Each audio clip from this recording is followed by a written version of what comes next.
What's happening, everybody? This is Cap Brooks. We are coming to you live and direct from BAMFest 2021. 31 days of art, culture, theater, music, conversation, politics, and every Monday, conversations with me, Cap Brooks. We're calling this Cat's Commentary, having conversations about all of the things. Today, we're going to get political with it. And we are joined this morning by someone very near and dear to my heart, Mama Ayanna Mashima, an original founding member of the Black August Organizing Committee, organizer, strategic advisor for the Malcolm X Grassroots Movement, Oakland chapter, currently working with the Berkeley Community Safety Coalition, and on the right to stay, on the right to what, Mama? Return to your own. Stay, right to return, right to own. Got it. Right to stay, right to return, right to own affordable housing preference policy in Berkeley. Good morning, Mama Ayanna. Hey, Kat. Black August Resistance. Black August Resistance. Thank you so much for joining us today. So BAMFest takes place in August, and that was intentional on the part of founding director Ayodele Nzinga. All sorts of political things happen. All sorts of Black political things happen in the month of August. Uh-oh, we lost. I'm still here. There. You gonna talk with your camera off? That's okay. Just let me know so we keep pushing.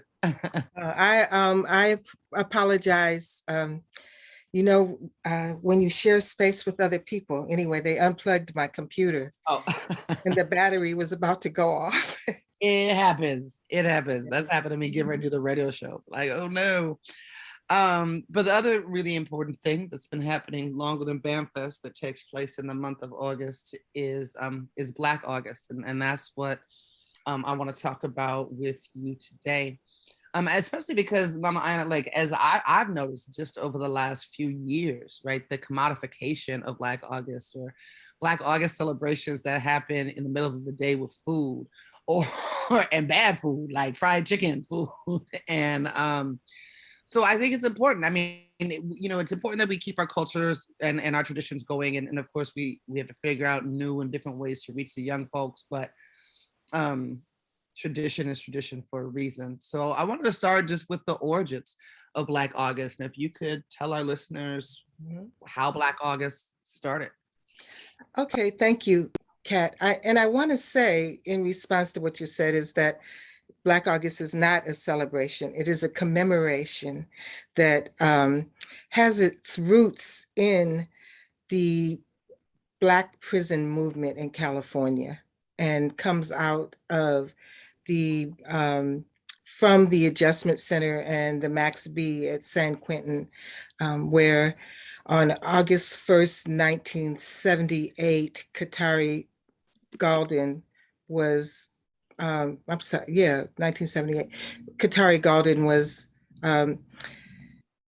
murdered by medical neglect after having injured herself on the yard at San Quentin. And the brothers there, it was Ramadan, many of them shaved their hair, put on Black armbands, fasted from sunrise to sunset in solidarity with Ramadan, and shared their canteen and refused to buy from the prison canteen, and also refrained from media and alcohol and herb or whatever other things. And then that was 1978. In 1979, the Black August commemoration was formal, right? It was named, it was formalized. And I want to say Katari Galden, who was leadership in the Black guerrilla family at that time, had already begun to form the roots of Black August by wanting to let us, by following the tradition of I believe it was Black October. So it was already in formulation, and it became a formal commemoration August 1979. So the commemoration is also a practice. So when we speak about Black August, we're speaking about commemorating the lives and honoring the deaths of Katari Gaulden, Jonathan Jackson, who was the brother of George Jackson, who spearheaded the Marin County takeover on August 7th. And then George Jackson, who was a leader of the Black prison movement, who was murdered in San Quentin on August 21st, 1971. And then on August 13th, commemorating the deaths and the lives of W.L. Nolan, William Christmas, and I believe James Cleveland. Might have the name wrong. So those are the key ancestors who we were honoring and commemorating. How did we do this? Fasting from sunrise to sunset, abstaining from popular media from period during the month, not shopping at corporate stores, studying, and refraining from drugs and alcohol, drug use. Some people even refrained from sex. So and then building our physical activities as well. So those were the original practices. In 1980, we brought Black August to the community as a Black community commemoration, and anyone else who wants to honor, but in particular. So what were our intentions? Our intentions were to educate the community about the conditions that were happening in the prisons and continue to happen, right? The deplorable, degrading, dehumanizing, the torture, the violation of human and civil rights, the racism, the pitting of our people against one another, the intracommunal and intercommunal violence that happened in the prisons, and to bring an awareness that our people in prison they are a part of our community, right? They're not separate from us. These are our sons and our daughters, our mothers and our brothers and cousins and fathers and friends and husbands and lovers. And so this is our community, and our community has no oversight in these prisons. Our kids have gone by the hundreds of thousands and now millions into these institutions, and yet they are not looked after. We do not hold anyone accountable for the health and the well-being of our people in prisons, for the mental, emotional, physical, and spiritual health and well-being. And what we had, especially from the late 1960s through the 1980s, is people from our Black liberation movement, right?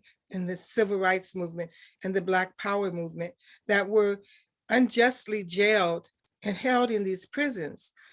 And so we have political prisoners and prisoners of war. Those are people who were captured in action of resistance.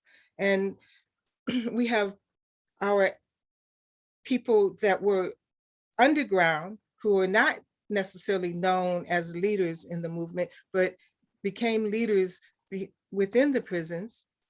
And then we have our people who went in as young people who became part of our resistance movement. We wanted and still want the community to know that these are our people. These are many of our political prisoners, prisoners of conscience, have put themselves on the line in the name of freedom and the political and ideological and ideas of resistance and liberation? Oh, there's so much in there to break down. Because I also don't want to just assume that folks, right, that folks are up on their political education, that our people have all this information. I mean, it's not taught in school, for sure, even here in the Yay. So I think actually I want you to talk a little bit more about the Marin County Courthouse takeover for folks who may Ooh. not know even what that was, right? Yeah, for my Black August film, I've been watching historical films in the afternoon.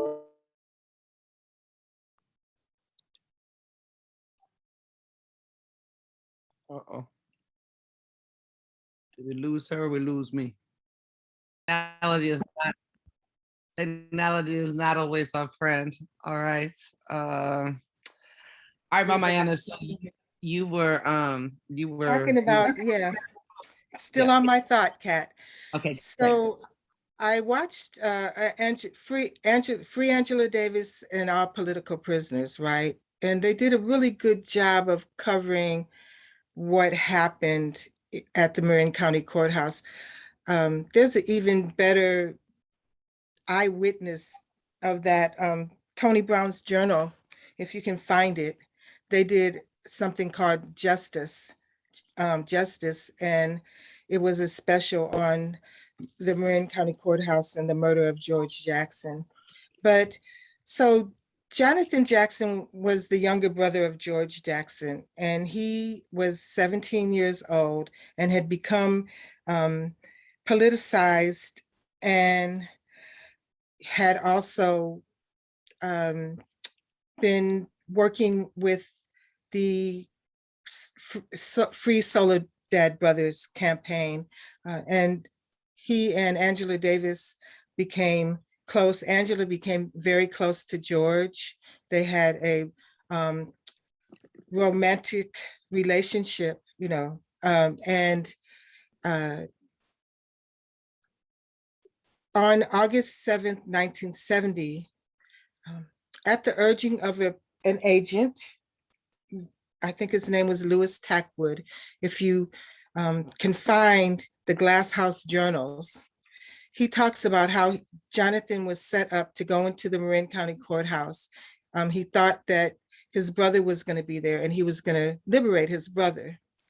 Instead, Rochelle McGee was there, and another brother, and Jonathan took over the courtroom.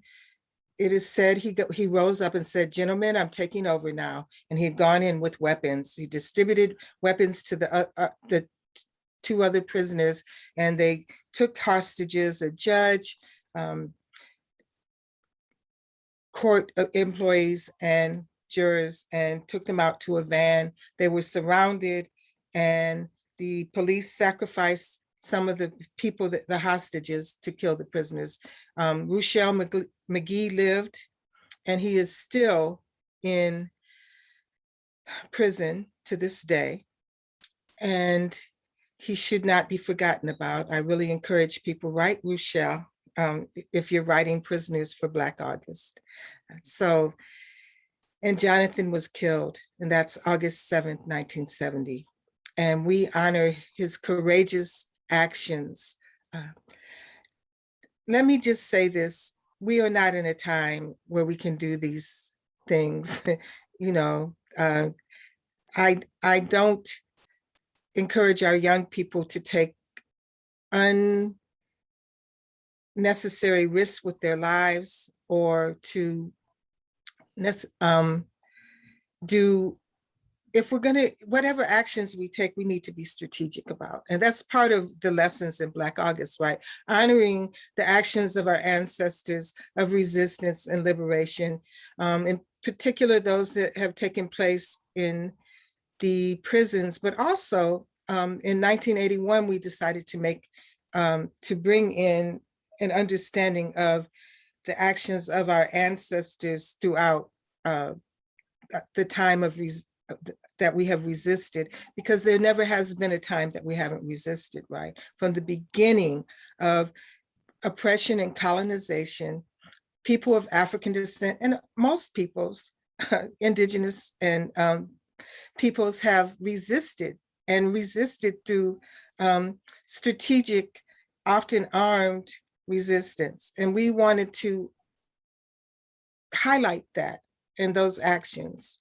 So Black August has also had the tradition of highlighting the resistance and liberation that have occurred in the past, and particularly during August. We created a Black August calendar, we had a Black August newsletter, and we had Black August gardens, and we had we had a Black August festival, not a celebration, where we gave away food and books and educated people around what was happening in the prisons. And also we encourage people to write prisoners. So if you don't do anything else during August, all of us know someone in prison. Write someone in prison. There are lists available of political prisoners, but we have so many people that are just forgotten about in these gulags, if you want to call them, concentration camps. That's how I refer to them, American concentration camps. Mama Ayanna, you've used the words political prisoners a couple of times since we've been talking. How do you define political prisoners? And can you say more? I mean, you urge people to write, our folks that are on the other side of the wall, but can you say more about how critical they are to whatever social justice movements we are building?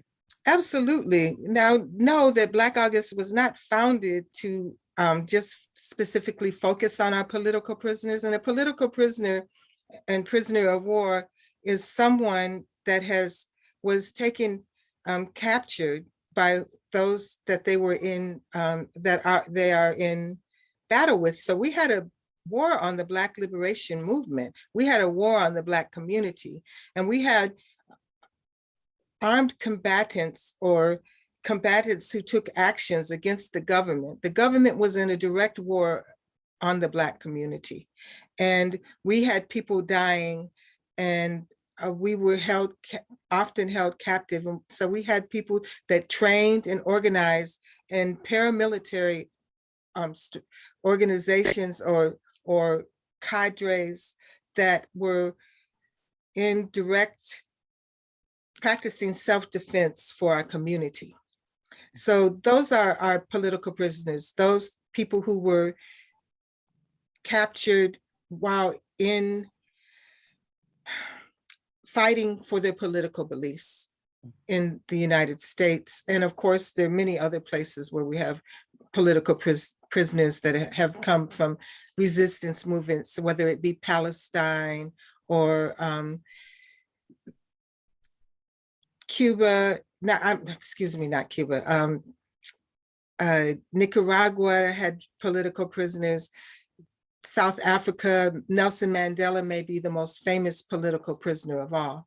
And then we have prisoners of war, and those are people who are being held from a period of war. And so political prisoners are held, and prisoners of war are held because of their beliefs. For example, the brothers that were in the segregated housing unit that started the prison hunger strikes that took off all around the country are prisoners. Many of them are political prisoners, but many of them are prisoners of conscience, right? People who are continuing to be held behind the walls because of their political beliefs, and who may have been politicized after they became in prison. I don't see a difference, though there are many people in our movement who make a differentiation between political prisoners and prisoners of conscience. To me, they're all political prisoners. Yeah, I would agree with you. And I think that I would also agree with you based on even for our relatives, our brothers and sisters who didn't engage in political activity and don't engage in political activity, our people are being funneled into concentration camps on purpose. It's a political act. Absolutely. Right? By the United States government to try to decimate and destroy our communities. And that prisons are one tool with which they do so. Yes. Yes, and and as well though, often when people get behind the walls and are imprisoned, their eyes are open to what is happening to our people, and then they also have an opportunity to learn and grow and evolve and take on political ideology and begin to have acts of resistance. There are many acts of resistance that happen behind the walls that the men and the women do.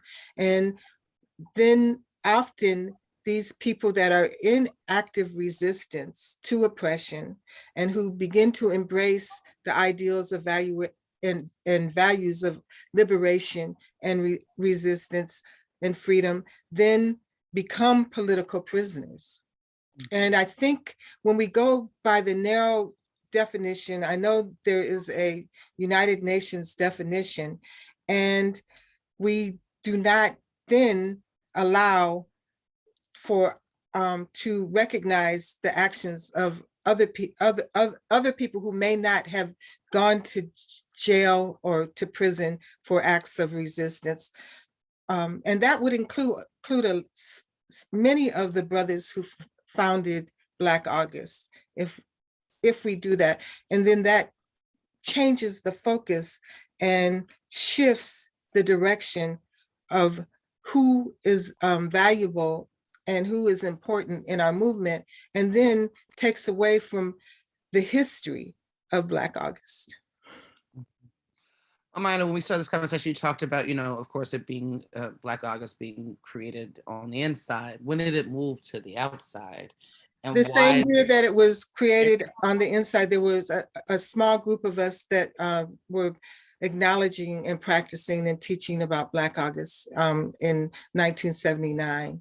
So those of us that were working with the founders, with the brothers in San Quentin, were also a part of the organizing of Black August to bring it to the streets. Why And is that? I'm one of those people. And so I can tell you what happened. That's why we talking to you this morning, because I know that. Why is it important that Black August continue to be commemorated? Why is it important? What is its relevance to this particular political moment? That's an interesting question, Kat. And I don't really think like that, right? It's a continuum for me. So relevance to this political moment, to this particular moment in time. Well, first of all, we still have millions of our people behind the walls. When we think about COVID, and for example, what happened just across the bay in San Quentin, where there were no COVID cases in San Quentin, and they decided to move people that they knew were infected directly into the prison. And then you had people that were infected, were sick, and died from that. That is how our people behind the walls are treated. There is no value of their life. We are looking at millions of Black men and women, but in particular Black men who are being held for decades behind the walls, who have been held. When we talk about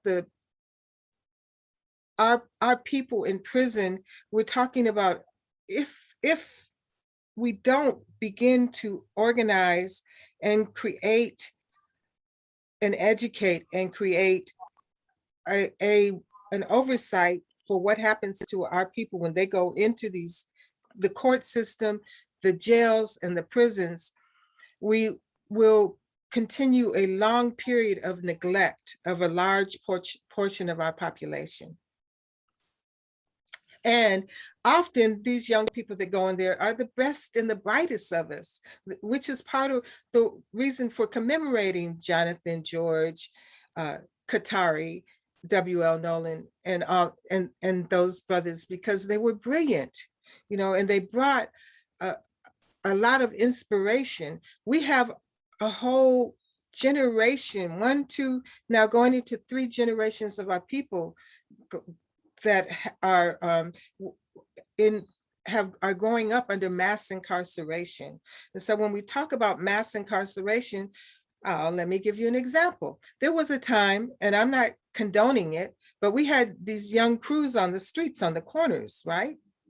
You know, now you don't see the corner crews. Where are those young people?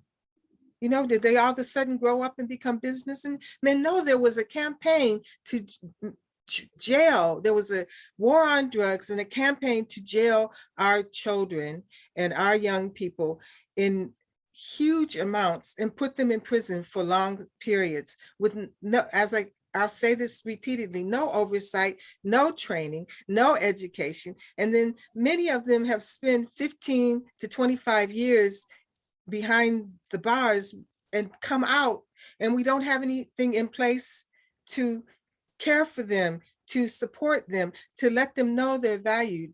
One of our political prisoners, Matulu Shakur, who was told me something when he was in Lompoc, and he had gone there, and it was the most violent, it was a federal prison, most violent prison in the nation. And young Black men were killing, and men, not just young, but Black men were killing other Black men in that prison. So he and some of the other political prisoners organized a Black education program for them. And within 3 years, within a year, they had stopped the violence, right? And within 3 years, there was no violence at all. So his point to me when I asked him about it, he said, you know, I sit down and I talk to these young men, and they come in and they don't feel like they have any use or value in the world. They've pretty much just given up. And so teaching them their history, about themselves, and politics, if you want to call it politics, but our Black liberation and resistance politics gives them another insight. And it also begins to have them value themselves. And then when you talk, there has to be a point of redemption and reconciliation. And we have to begin to put the process of that in. You know, Fania Davis, Angela Davis's sister, has Our Joy in Oakland for, what is it? Reconciliation. Restorative justice. Restorative justice campaign, but we need many more of them, you know, and we need many more organizations. I have to give a shout out and props to All of Us or None, you know, which is organized by the formerly incarcerated, for the informally incarcerated. So I'm not saying we don't have anything in place, but I'm saying the community has got to begin to look at what are we putting in place for all these millions of people that have gone into prison for long times for drugs, most of them, right? Or passing a bad check for drugs, you know, things like that, poverty related for the most part, and trauma related for sure, activities. That's right. That's right. We've criminalized our oppression, our response to our oppression. Well, they've criminalized it, and then they play off of our fear and our trauma, right, to sell us our own demise. Mama Ayanna, we have to leave it there. I want to thank you so much for joining us. Are you doing any public conversations about Black August virtually, anywhere people can catch some more of your wisdom this month? Well, I know that Kalanji is interviewing me on Friday for Black, I think it's their Black Media Network.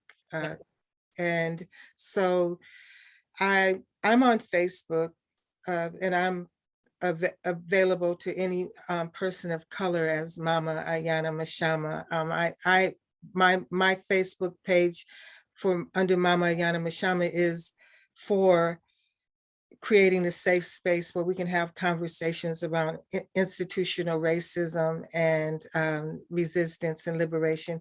And we haven't talked about institutional racism, but we have to acknowledge that as being a major part of what happens with our young people from the school to prison process pipeline, as we call it.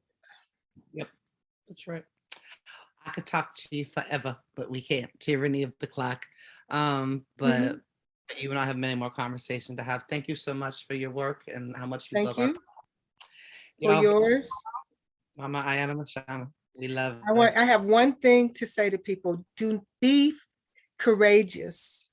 That Right. does not mean that we cannot have an awareness or a fear of what we see around us, but let's be courageous and continue to organize, put aside our differences, and work together for the good of all. That's right. Perfect note to end on, and in the spirit of BAMFest. All right, Mama Ayanna, thank you so much for joining Cat's commentary this afternoon. Free the land. All right, for those of you that are still listening, tonight we've got more BAMFest coming your way. There is a reading of David Talley's Riot, and I will be moderating a conversation with Dr. Ayodele Nzinga, George Galvez from Courage, Mohammed Sheikh from Critical Resistance, talking about the power of civil disobedience. That's at 7:00 p.m. You can get details and reserve your spot at bamfest.org. Right on. Bamfest.com. I always get that wrong. All right, y'all. Power to the people. Have a good afternoon.